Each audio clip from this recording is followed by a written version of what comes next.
అది స్కూల్ రైలు. అందరి ప్రయాణం భాగ్యనగరం వైపు. కానీ ఒక అభాగ్యురాలి ఆకలి రైలు వేగంతో ఉరుకుతుంది. ఆమె పెదవులపై ఒక విన్నపం, భుజంపై పసికందు. ఆ పసికందు ఏడుపు రైలు కూతలో కలిసింది. చాయ్ సమోసా వాసనలు ఆ తల్లిని కొను అంటున్నాయి.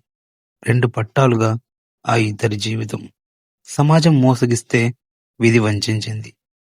అడుక్కోవడం పురాతన వృత్తే, కానీ ఈ స్త్రీకి కొత్త.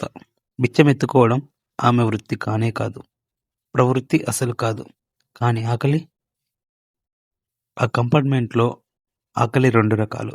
మొదటిది ఆమెది, రెండవది ప్రతి మగాడిది. ఎవరి హృదయం కరగడం లేదు. ఎందుకంటే కంకర మీద ప్రయాణం కావడం వల్లనేమో. కానీ ఒక హిజ్రా హృదయం కరిగింది. కారణం తనకు మాత్రమే తెలిసిన ఆకలి బాధ.